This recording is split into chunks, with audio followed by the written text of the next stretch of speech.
A lot of people like to talk about anti-nutrients, especially carnivores like Paul Saladino and sewage. So I'm going to show you guys what these supposed plant defense chemicals do, okay? So this is some kale.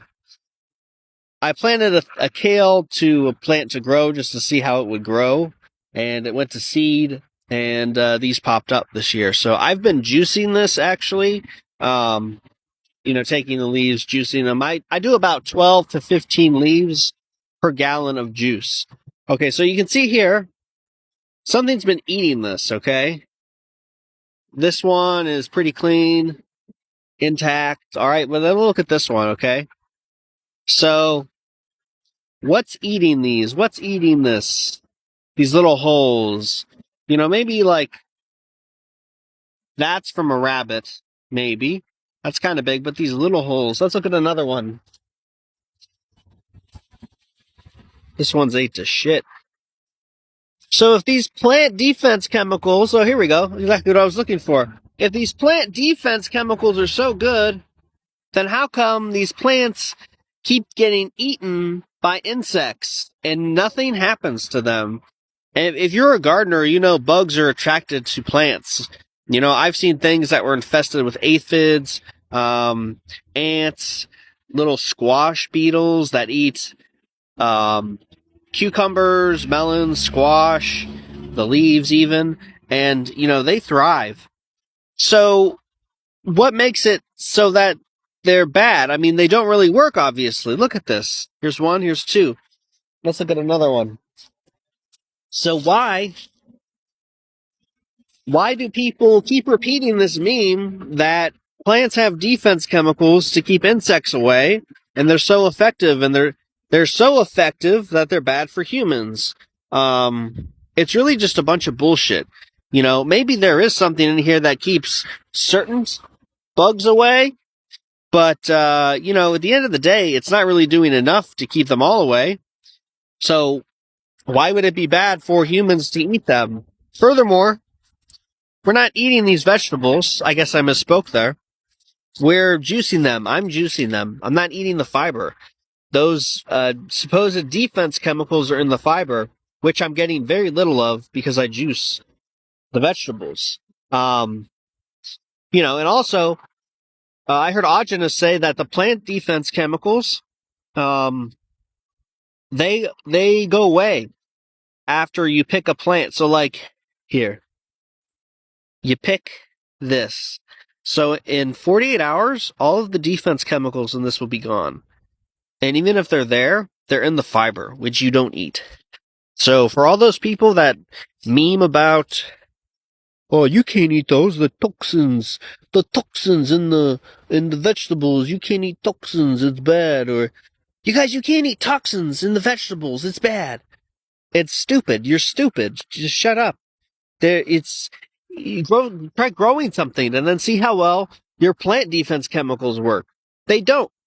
Even on something like kale, which is supposedly the worst thing. Those things get eat up. You see it? I mean, here's two little bugs on here. One of these guys was over there, maybe their brother or cousin or something. But, yeah, it's totally ridiculous how people meme about that. Like, yeah, I mean, you can't digest vegetables. Eating a salad would be okay if you need the fiber for your gut. Like if your colon or intestines have a problem, you need some fiber to prop the gut up. Some people have those issues. That's okay. If you're eating cooked meat, it's good to eat a salad after it because that gives alkalinity to balance your gut so you don't get over acidic.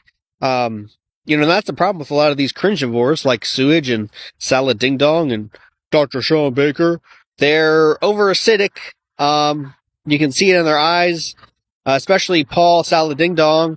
He has to smother his meat with honey and plantains to be able to eat it because he has very little appetite for meat, I'm sure, most days because of his over acidity. And he can't really admit that. He's gone out and memed all this stuff about plant defense chemicals. I don't know how he's going to turn around and say, oh, well, actually, I started doing vegetable juice. His cope is fruit. If you eat fruit, it can reduce the amount of vegetable juice you need because fruit does provide some alkalinity. But it doesn't provide a lot. Again, which is why Salad Ding Dong, love saying that, why Salad Ding Dong needs to smother his meat in honey and plantains and all that other crap. And the honey, by the way, inhibits digestion. You can have up to a tablespoon of honey with meat meals. However, it's very hard to measure a level tablespoon. It has to be exact. Anything over a tablespoon, like an exact level tablespoon, is going to alkalize your stomach. So I personally recommend people, using a teaspoon. Because if you think about it, when you dip in a teaspoon for honey, if you ever tried to measure honey in a level, it's a pain in the ass and it's hard. So just worry about just scooping out a teaspoon. There's going to be a little extra on it. It still isn't a tablespoon. It's enough. Don't worry about it. But if you're going to try to measure out a level tablespoon, good luck. Also, if you're using sauces that have some honey in it as well, you need to be mindful of that if you're adding extra honey to your meat meals. But anyway, getting off topic here. So this is just a video to basically just kind of debunk the plant defense chemical meme. As you can see, these plants have very poor defense. This is kale, the worst one, the absolute worst one, bad. Again, I use a little bit in my juice, 12 leaves per gallon. Obviously, bugs, they like this stuff more than other ones. Like you can see here, this catnip is, it's fine, it's untouched, which is interesting. But, I'm not eating or juicing catnip. But obviously, kale isn't that bad.